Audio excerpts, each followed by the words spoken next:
Welcome to Worship Leader Hangout. My name is Chad. Today I'm joined by my friends from the band Lark. They're going to be showing us some stuff today, but most importantly, Garrett on the drums is going to be showing us some things that I feel like are very important for our worship drummers, and any drummer for that matter. But I'm going to turn it over to them, and Josh, come on in here.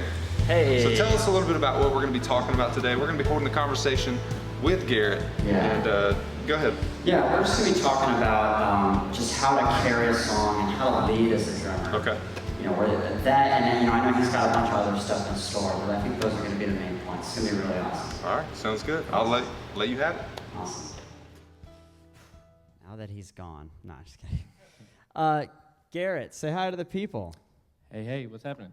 Yeah, Garrett was nice enough to agree to sit down and talk with us about this. You know, I think Garrett, these are things that I think Garrett is really good at. Garrett, you have used the phrase, when you talk about drumming, you talk about leading the band. What do you mean when you say leading the band? Yeah, so it's definitely, Josh, you've said this. You said like the hierarchy of where, what sits, what's on the top, and then where does everything else fall? And it goes, this is what Josh said, so This is not my word. Yep. No, but I think it's right. Drums first, then bass, then everything else. Yeah. And what do you mean? Because I think when most people look at the stage, when they listen to music, they think singers, because that's what's right in front of them. But what do you mean when you say hierarchy? What does that mean? Yeah, I just mean like you could do without drums, you could do without certain instruments in specific styles of music, or if you do an acoustic set and stuff like that. But drums is really the driving force of what is going to make or break, like, essentially a good band. Yeah. You could have a bad drummer and then the band not be, the whole band would sound bad. Yeah. So drums are really in the forefront on, like, making decisions. And if you're an effective drummer, being able to set it up in a way that communicates that to the band is what really makes the leader, or makes the drummer the leader, because it can go so many different ways, depending on how you set it up. Yeah. So set it up. Show an example or talk about what it means to set something up. Yeah, sure. Let's play Lion and the Lamb. Okay. With the whole band. And I'm not going to tell you guys where in the song we're going to start, except for I'll tell you that we're going to start big. Okay. But I'm going to play some cues, and hopefully clear enough where they'll understand. That's the goal. But yeah, hopefully they'll pick up on where I want to go with it. Cool. So let's do it. Let's do it.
Yeah, so there was a couple examples in there.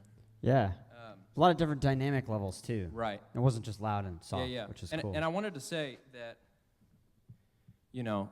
this band has been playing together for a while, but that does not mean that we know all the time where we're going to go.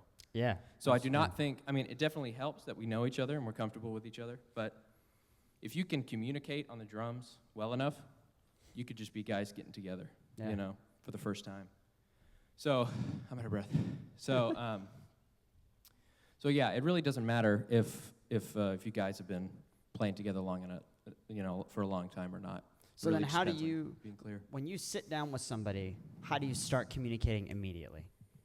Well, you can tell a lot about a player on how they, just from the first note, you can kind of tell, whoa, this guy is, okay, he's calling the shots. So, I've been in situations where, like, somebody would be better than me, but you still, as the drummer, you have to be super clear about, hey, listen to me. This is what's going to happen.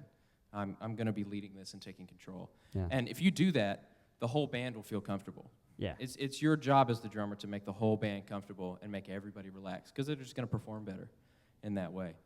So really just carrying the band on your shoulders is the goal. So Yeah. how does that translate to like physically what you're doing when you're going through the song? Like in terms of like what specifically do I play to do Yeah, that? or just like, a song is to an outsider is just like a 4-minute block of sound. Right. But it doesn't feel that way. Obviously just then there was like a part that felt big, and then there was a part that felt big, but it was like there was more space. Mm-hmm. You know what I mean? And then there was a part that felt down, and there was a part that felt quiet. How do you like set that up, and then when you're there, how do you maintain, kind of the precedent that you've set? Well, when you do decide on what you're going to do, like an important rule is to just stick with it, because you can't change. All of this is just colors. Everything's color. We don't have to worry about pitch.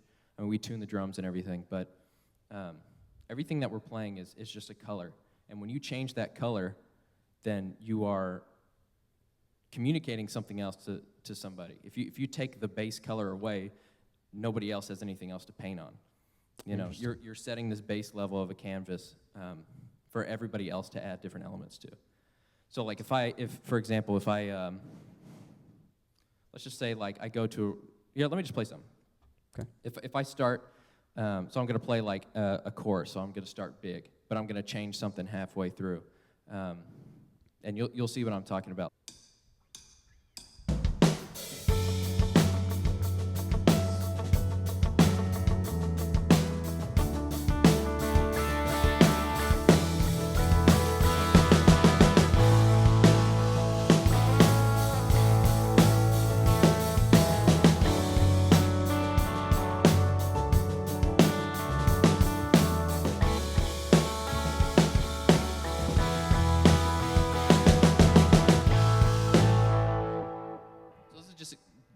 Like an easy way to explain. Like all I did was just go to a different symbol. Yeah, that was and startling. it was like, it feels like the bottom is just completely taken out. Yeah. But like once you commit to something, you have to stick with it, unless it's a musical decision that is intentional to do that sort of thing, and that makes sense in the musical situation. Yeah. When you did it, I very instinctively looked at you. Because I thought we screwed up, or Right. because I was like, oh, we're dead. Oh, wait. Yeah. Then I realized. Yeah, what so was it's going really jarring. Yeah, it and is. that's something that makes the band uncomfortable. on. Yeah. And it's your job. Like I'm a big believer in it's always the drummer's fault. So if the guitar player misses his entrance, it's my fault. If the worship leader sings out of tune, it's my fault. It's like, it all falls on me because it's my job to make everybody feel comfortable. Yeah. No, I think that's great, Yeah. and I think, man, it's hard for other instruments to do that. Like Sure, as a bass yeah. player, as much as I want to make a singer feel comfortable, or as much as I want to make like a guitar player feel, it's really hard. You know what I Right. mean? And it's not just because less people are listening or I'm not as loud. It's just, there's something about drums. They're so Right. impactful. Yeah, and that's just something that comes with the nature of the instrument. Drums are really loud, Right. so it's like your ear gravitates towards that sound, you know. And so when something like that color switch happens, then it's really jarring. And to somebody who's not a musician, that comes across as like, this just feels weird. What happened? You know, like it's quieter or like something. Yeah. You know, they would find a way to describe it. But So what, can you kind of give an example of setting up something that you're then accountable for? oh right, yeah, You we know what did I that, mean? but we didn't talk about it. Like we played through Lion and the Lamb, and I did all these building things, but didn't talk about it. So that's what this is about, right? Yeah, that's These what's videos? Okay.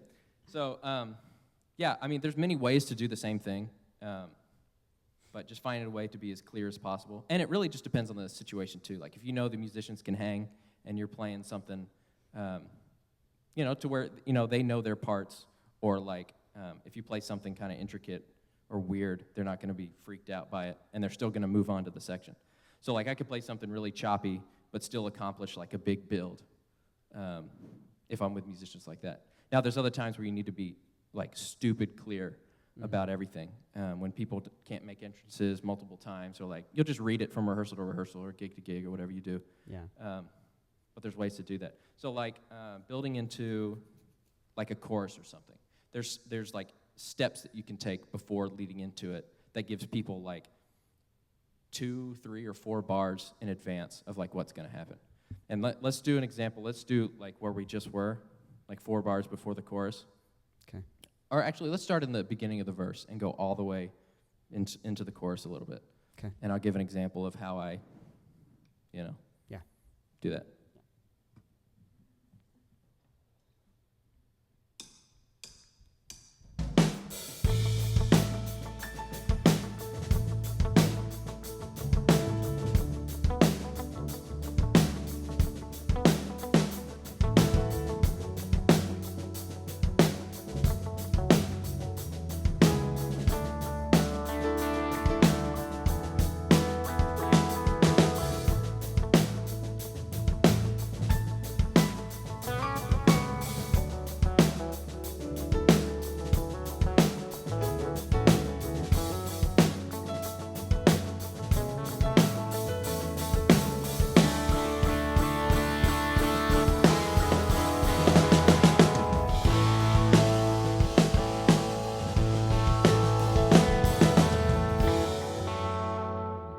Yeah, like that.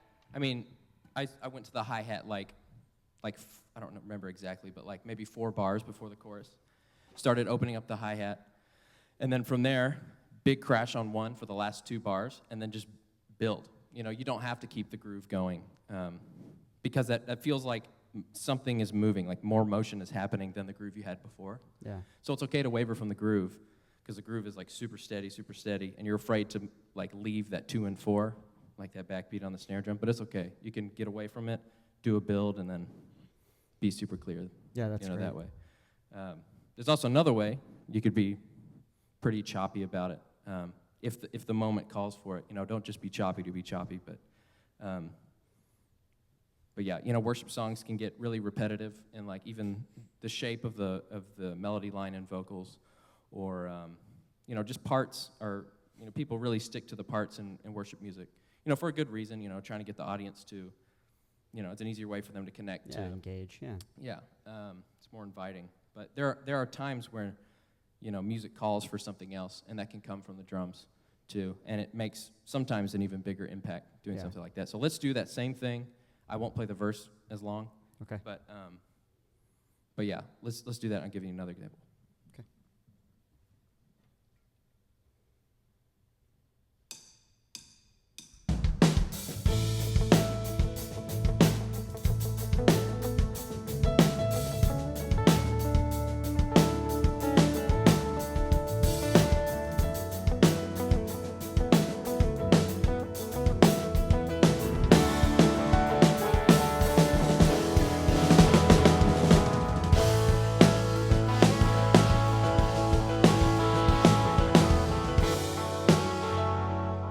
Yeah, so you can kind of achieve the same thing. Yeah. I still did that big crash 2 beats before, but you know, you can play something like that and still No, but achieve the that's same thing. huge, though. You know, I actually never even noticed that you do that. But Yeah, that big, like doing a big crash like that on a beat one Yeah. is definitely like a, hey, listen to me, something's happening. yeah, well, that's You know. cool. It's like, But it's also like, really musical too. yeah, exactly. It's like the crash before the crash. You Yeah. know what I mean? Which is funny. Yeah. I honestly never even Yeah. noticed that you do that. That's awesome. So then how do you? Okay, so right now you're in a cage, right? Right. All your drums are mic'd. You know what I'm saying? We're wailing. We're in a good sized church. Mm-hmm. What do you do? How, especially because you have so much, you have so much kind of music in your hands. You have a lot of chops. You have a lot of palettes. You know what I mean? You're an experienced player. You're a professional musician. With that knowledge, how do you operate going from church to church? We've all played in a billion churches. Right. How do you as a drummer change, for example, the volume when you're just, Right. in a different room, when you're in, a different place? And this goes for all musicians, but yeah, it's super important to know the room that you're playing in. So like this room, it's a really long room. It goes really far back this way. It's got really high ceilings. So I know I'm also in a cage. Just knowing your surroundings is really helpful to know how to play. So with all those things in mind, the long room, the high ceilings, I'm in a cage. I'm wearing in-ears. Yeah. I have a really hard time knowing what I sound like out in the hall, but I know that the way that how big the room is and that I am caged up, it's okay to be loud. And so I'm going to stretch out and get comfortable and play as appropriate as I can for the music. Yeah. Because the music is, they're slamming and stuff. They're playing pretty loud, letting the cymbals wash out. But if you're playing in a smaller room, maybe you don't have like this padding on top, or you don't have the cage in front of you. Maybe you just have like the plexi shields for cymbals. Sometimes it can be too much for the congregation, and So you how do need you to tone it back? But that's something that somebody would need to tell you if you have in-ears. Sure. It's really hard to gauge how you sound in the room if you have in-ears. But yeah. How do you do the same things? Like obviously in a smaller room, you can't crash like that 2 bars before, right? Right. But you still need to tell us what's going on. So how Right. do you carry a band without being able to play loud? Yeah. Yeah, so I could play the same exact thing I played, but literally just softer. There's things that when somebody's like, hey, the drums are too loud, there are specific things that they may be talking about. And depending on the equipment that you have, like some cymbals are brighter, some snare drums are metal snares or wood snares, and some metal snares project even more like brass snares as opposed to aluminum shells. But there's certain things that would pop out, and to somebody who's not a drummer or an experienced musician, they might not know exactly what that is. Like, hey, hit your snare softer. They're just saying the drums are too loud. Yeah. And that's what they come to. But it's your job as the drummer to interpret that and to, okay, what could be possibly, making that. So where do you check first? Where does Garrett With the Tillman check equipment first? that I have, like today, if somebody were to tell me I was playing too loud, I would probably start with the cymbals. This is a pretty dead snare drum. Probably move away from rim shots a lot, although you can get soft rim shots too. But then probably not hit the cymbals as hard. I can still let them wash, but use the shoulder of the stick. So if you see here, if you use like the shoulder of the stick from like here where it starts to taper off, is a really good way to get like a meaty sound.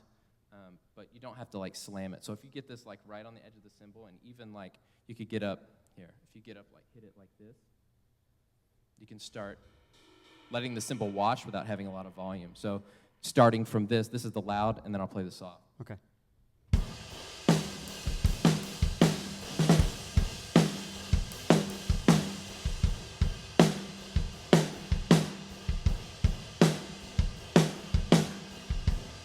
Yeah. You still have the presence, and you have the That's like huge. the wash, and what makes the music is having the cymbals washing out and like Yeah. But having you- this big ambient like wash that happens. But I didn't change anything. I didn't change my snare drum. That's exactly what I was and I gonna didn't say, change my yeah. kick drum sounds. Now, if somebody comes over and it still says you're too loud, then maybe I'll come off the rim shots and maybe try just like hitting dead center of the drum. Yeah, let me do that first.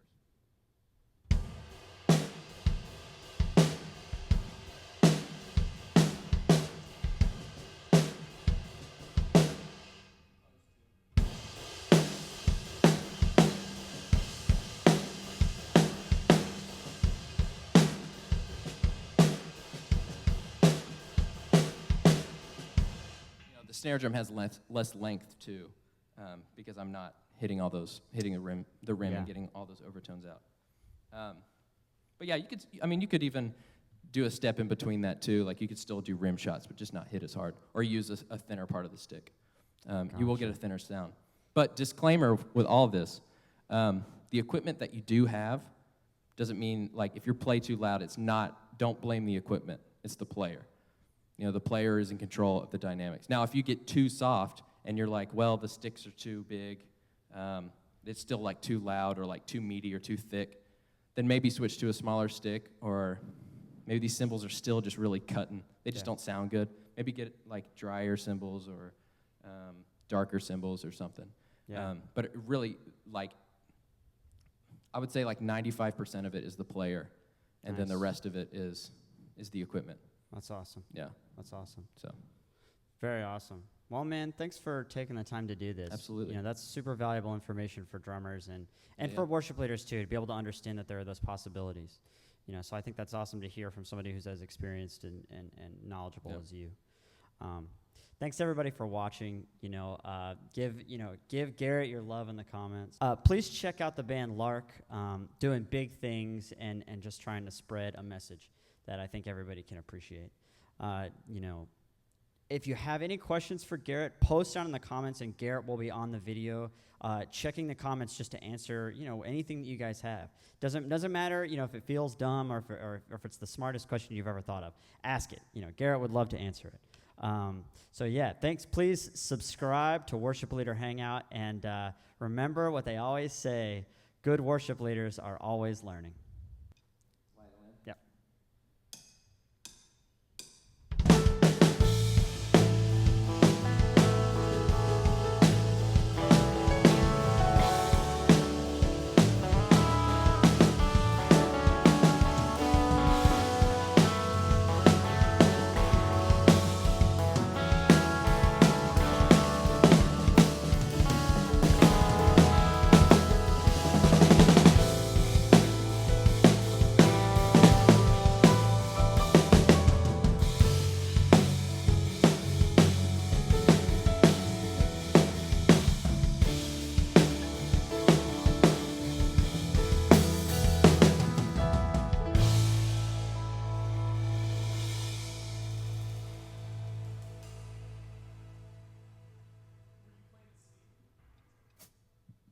I hope that was cool.